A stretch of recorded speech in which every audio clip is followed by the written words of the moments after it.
ગુજરાત સરકારે 10 થી 12 જાન્યુઆરી દરમિયાન ગાંધીનગરના મહાત્મા મંદિરમાં વાઇબ્રન્ટ ગુજરાત સમિટનું આયોજન કર્યું હતું। સમિટના આયોજન પાછળ સરકાર એક અંદાજ અનુસાર 100 કરોડથી વધુનો ખર્ચ કરવાની હતી અને જેમાંથી 90 કરોડ રૂપિયાનો ખર્ચ પણ થઈ ગયો છે। સૂત્રો અનુસાર આ નિર્ણય તમામ આયોજન થઈ ગયા બાદ લેવાયો હોવાથી સરકારને આ માટે કરાયેલા ખર્ચનું કોઈ પણ વળતર નહીં મળે। મહાત્મા મંદિરમાં લોજિસ્ટિક સપ્લાય, ડિઝાઇન અને એક્ઝિક્યુશન અને સ્ટ્રેટેજિક વ્યવસ્થાપન માટે એજન્સીઓને કોન્ટ્રાક્ટ આપવામાં આવ્યો હતો અને તેનું ચૂકવણું સૌથી મોટું 35 કરોડ જેટલું થવા જઈ રહ્યું છે અને તે પણ સરકારને ચૂકવવું પડશે।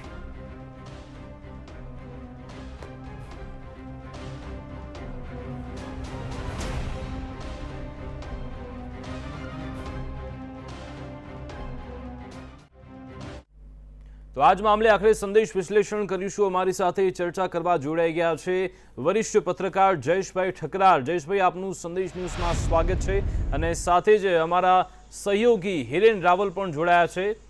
સૌપ્રથમ જયેશભાઈ, આપની પાસે આવવા માંગીશ કે એ 2 થી 3 મહિનાથી સરકાર આ મામલે તૈયારીઓ કરતી હતી કે વાઇબ્રન્ટ સમિટ તો યોજવી જ પડશે અને સરકાર તેના માટે મક્કમ પણ હતી, પરંતુ એક તરફ કોરોના કેસ વધ્યા અને ત્યારબાદ જે મંત્રીઓ એક બાદ એક પોઝિટિવ આવવા માંડ્યા, સિનિયર જે અધિકારીઓ છે તે પણ સંક્રમિત થયા અને તેવામાં હવે આ વાઇબ્રન્ટ સમિટ મોકૂફ રાખવાનો નિર્ણય કરાયો છે। પરંતુ સવાલ એ છે કે આ તૈયારીઓમાં ઘણા માનવ કલાકો બગડ્યા છે અને કરોડોનો ખર્ચ પણ થયો છે અને આ ખર્ચ નાગરિકોના ટેક્સમાંથી જ વસૂલાશે। કોરોના સામેનો જંગ જીતવા માટે સૌપ્રથમ તો તમારું ટાઈમિંગ બહુ ઇમ્પોર્ટન્ટ હોય છે। પછી એ ચાઇના હોય, તાઇવાન હોય કે અત્યારે અમેરિકા કે યુકે હોય, આપણે જોઈએ છીએ કે અમેરિકામાં હમણાં એક દિવસમાં 10 લાખ કેસ આવ્યા હતા। આવું જ ફ્રાન્સ અને યુકેમાં પણ બન્યું।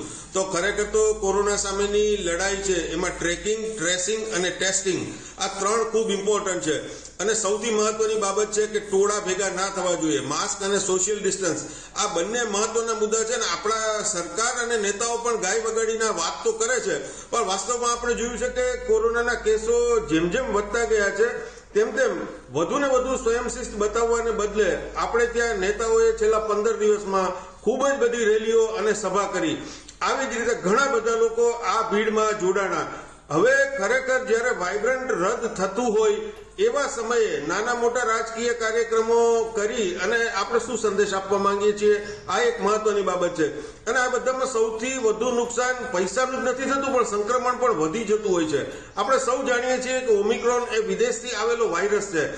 આમ છતાં રાજ્યસભાના સાંસદે એરપોર્ટ ઉપર જઈને એમ કહેવું પડે કે એરપોર્ટ ઉપરથી કોઈ ચકાસણી વગર વિદેશના જે લોકો સંક્રમિત છે એ ગુજરાતમાં ઘૂસી જાય છે, તો આ બહુ ગંભીર બાબત છે।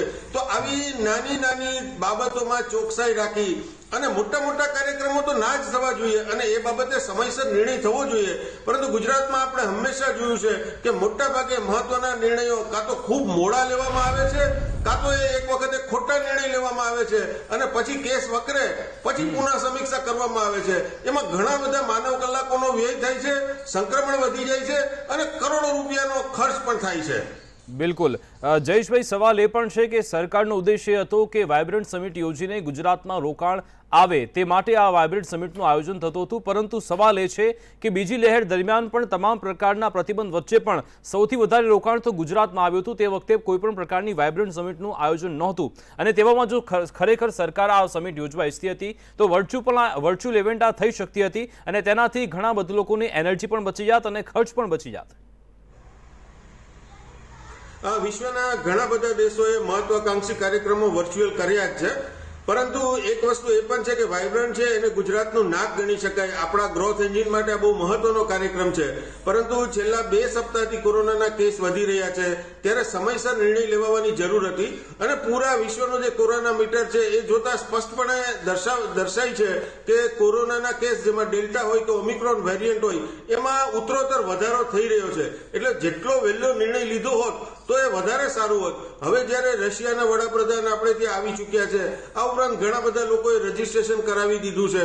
આ બધી ઘટનાઓ પછી તમે જાગો છો અને નિર્ણય લો છો એ બતાવે છે કે તમે કાં તો દૂરંદેશી નથી અથવા તો તમારા જે સલાહકારો છે એ કોઈક તમને ખોટા રસ્તે લઈ જાય છે। તો વાઇબ્રન્ટ હોય કે પતંગોત્સવ હોય, આવા કોઈ પણ મેળાવડાઓ, અને હું તો ત્યાં સુધી કહું છું કે ઘણા બધા વાલીઓ અને ખુદ તબીબો એમ કહે છે કે અમે આ સંજોગોમાં અમારા બાળકોને શાળાએ મોકલતા ડરીએ છીએ। આમ છતાં ગુજરાતની સરકાર અને શિક્ષણ વિભાગે હજુ સુધી પ્રાથમિક શાળાઓને પણ ઓનલાઈન કરવાનો નિર્ણય કર્યો નથી. એ જ બતાવે છે કે સરકારની પ્રાયોરિટી શું છે. બિલકુલ એવું લાગી રહ્યું છે કે તમામ નિર્ણય જાણે કે દિલ્હીથી જ થઈ રહ્યા છે તેવું લાગી રહ્યું છે. જયેશભાઈ, આપ અમારી સાથે જોડાયા તે બદલ આપનો ખૂબ ખૂબ આભાર.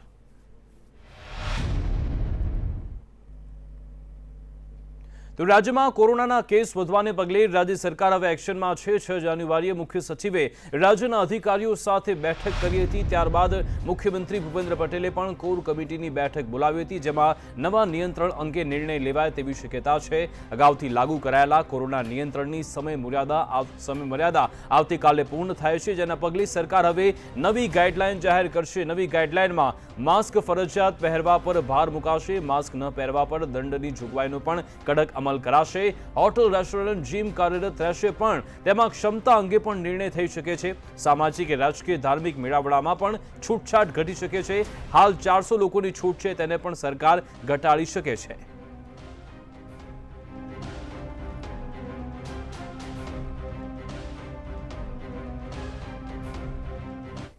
તો અમારી સાથે આજ મામલે વધુ જાણકારી સાથે હિરેન રાવલ તો જોડાયેલા છે, સાથે સુરતથી અમારા સહયોગી આઝમ સાલે પણ જોડાઈ ગયા છે. હિરેન, આપની પાસે આ માંગીશ કે હવે નવી એસઓપી માટે સરકાર અત્યારે ગાઈડલાઈન તૈયાર કરી રહી છે, તેવામાં કેવા પ્રકારના પ્રતિબંધ હવે જોવા મળશે? કારણ કે 4000 પણ કરતાં વધારે કેસ ગુજરાતમાં નોંધાઈ રહ્યા છે. કેવા પ્રતિબંધનો સામનો હવે ગુજરાતવાસીઓ કરવો પડશે? જો વિકાસ, સૌથી પહેલા મહત્વની બે બાબતો છે. એક તો નવી ગાઈડલાઈન જાહેર થાય તે પહેલા જ મુખ્યમંત્રી ભૂપેન્દ્ર પટેલે પોતાના તમામ કાર્યક્રમો 15 જાન્યુઆરી સુધીના રદ કર્યા છે. સરકારી કોઈ કાર્યક્રમો નહીં કરાય તે પ્રકારનો નિર્ણય કરાયો છે. બીજી તરફ 12 વાગે તમામ કોર્પોરેશનના અધિકારીઓ અને તમામ જિલ્લાઓ કે જ્યાં સૌથી વધુ કેસો છે એવા જિલ્લાઓના કલેક્ટરો અને તંત્ર સાથે મુખ્યમંત્રી બેઠક કરશે અને તમામ સમીક્ષા અત્યારે કરવામાં આવશે. અને આજે જ મોડી સાંજ સુધીમાં આ નવી જે એસઓપી છે તે જાહેર કરવી પડશે, કારણ કે આજે જૂની એસઓપી છે તેની છેલ્લી તારીખ છે, અવધિ 7 તારીખે પૂરી થઈ રહી છે. અને એટલા માટે જ વધતા કોરોના સંક્રમણને ધ્યાનમાં રાખી 8 મહાનગરોની અંદર જે રાત્રિ કર્ફ્યુ 11 વાગ્યાથી સવારે 5 વાગ્યા સુધી અત્યારે અમલી છે તે સમયગાળાની અંદર ફેરફાર કરવામાં આવશે. સાથે સૂત્રો પાસેથી માહિતી એવી પણ મળી રહી છે કે લોકોને અને ખાસ આર્થિક રીતે વધુ અગવડતા પડે એ પ્રકારના નિર્ણયો રાજ્ય સરકાર નહીં લે. અગવડતા ઓછી પડે અને નિયમોનું પાલન કરી શકાય તે પ્રકારે રાજ્ય સરકાર તમામ લોકોનું ધ્યાન રાખશે. કારણ કે જે પ્રકારે કેસો વધી રહ્યા છે, પરંતુ તેમાં કેસોની ગંભીરતા જે હોવી જોઈએ અથવા તો ખાસ હોસ્પિટલાઇઝેશન હોવું જોઈએ તે પ્રમાણમાં ઓછું છે. માઇલ્ડ સિમ્ટમ્સ આવી રહ્યા છે. દેશભરની અંદર આ સ્થિતિ છે, એટલે રાજ્ય સરકાર એ મુદ્દાને પણ ધ્યાનમાં રાખશે. નિયંત્રણો ચોક્કસથી કડક કરવામાં આવશે, પરંતુ લોકોની આર્થિક સ્થિતિ ન બગડે, આર્થિક ધંધા રોજગાર ભાગી ન પડે તેનું પણ ધ્યાન રાખવામાં આવશે. હોટલ, રેસ્ટોરન્ટ વગેરે છે તો તેની અંદર જો ભીડ ભેગી થાય છે તો તેમની સામે કાર્યવાહી ચોક્કસથી કરવામાં આવશે, પરંતુ મર્યાદા જે છે તે અત્યારે 100% કેપેસિટી છે તે 100% કેપેસિટીથી ઘટાડી અને 70 અથવા તો 50% રાજ્ય સરકાર કરી શકે છે. પબ્લિક ટ્રાન્સપોર્ટેશનની અંદર પણ ભીડ ન થાય તેના માટે નિયમો બનાવવામાં આવશે.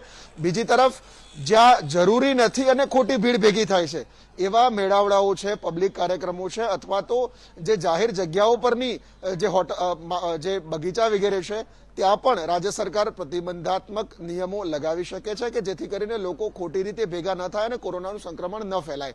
બાકી સોશિયલ ડિસ્ટન્સ, માસ્ક અને જાહેરમાં ન થૂંકવું આ નિયમો અત્યારે પણ રાજ્યની અંદર અમલી છે.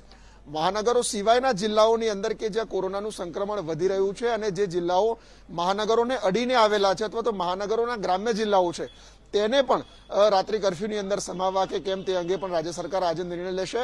શાળા કોલેજોના સંદર્ભમાં ધોરણ 1 થી 8 અથવા તો 1 થી 5ના વર્ગો છે તે રાજ્ય સરકાર ઓનલાઈન મોડ ઉપર લઈ જશે. અત્યાર સુધી ઓનલાઈન અને ઓફલાઈન બંને ચાલતા હતા, પરંતુ ઓફલાઈનમાં વિદ્યાર્થીઓ સંક્રમિત થઈ રહ્યા છે અને નાના બાળકો હોવાના કારણે એમને પણ સ્કૂલમાં જવામાંથી મુક્તિ રાજ્ય સરકાર આજે જાહેરાત કરી શકે છે. તે પ્રકારના નિયંત્રણો અત્યારે હાલ લાગી રહ્યા છે. જો કે વાત એક સ્પષ્ટ છે કે સરકાર મોટા આર્થિક નુકસાન થાય તે પ્રકારના નિયંત્રણો લગાવવાના મૂડમાં નથી. ગૃહ વિભાગને પણ સૂચના આપવામાં આવી છે કે નિયમોનું પાલન કરાવવું જોઈએ, પરંતુ ગાંધી ચિંધ્યા માર્ગે પોલીસ પણ શરૂઆતના સમયમાં નિયમોનું પાલન કરાવશે. જો કોઈએ માસ્ક નથી પહેર્યું અને પકડાય છે તો એમને દંડની પહોંચ આપવાને બદલે માસ્ક આપી અને તેમને ફરજ પડાવવામાં આવશે. બિલકુલ આઝમ, તમારી પાસે આવવા માંગીશ. જે રીતે હિરેને કહ્યું કે મોટા આર્થિક પ્રતિબંધ નહીં આવે કે જેનાથી લોકોના ધંધા રોજગાર બંધ થઈ જાય, પરંતુ કડક પ્રતિબંધ માટે તો તૈયાર રહેવું જ પડશે, કારણ કે કોરોનાના કેસ ગુજરાતમાં ઘટાડવાના છે. આખરે સુરતવાસીઓ કેવા અત્યારે નિયમ ઈચ્છી રહ્યા છે, તેમની શું ઈચ્છા છે, કેવા પ્રકારના પ્રતિબંધ હોવા જોઈએ અને તે પણ કેટલા તૈયાર છે અત્યારે આના માટે?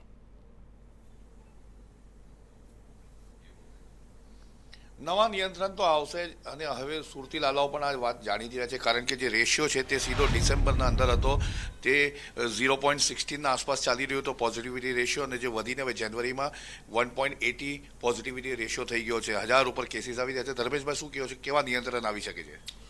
નિયંત્રણ તો સરકાર લાવશે, પણ નિયંત્રણો ન આવવા જોઈએ. રોજીરોટી પબ્લિક માટે એટલી જ જરૂરી છે. ઠીક છે, ઓમિક્રોન ફેલાઈ રહ્યો છે તો પ્રજા પોતે સાવચેત રહે, માસ્ક પહેરે, સોશિયલ ડિસ્ટન્સ.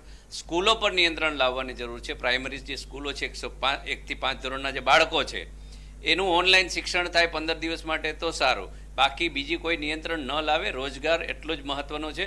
સરકારના લોકો કે પોલિટિક્સના લોકો તાઇફા કરે તો એમના પર કોઈ નિયંત્રણ નથી. એટલે પ્રજા માટે નિયંત્રણ બિલકુલ ન જ આવવું જોઈએ.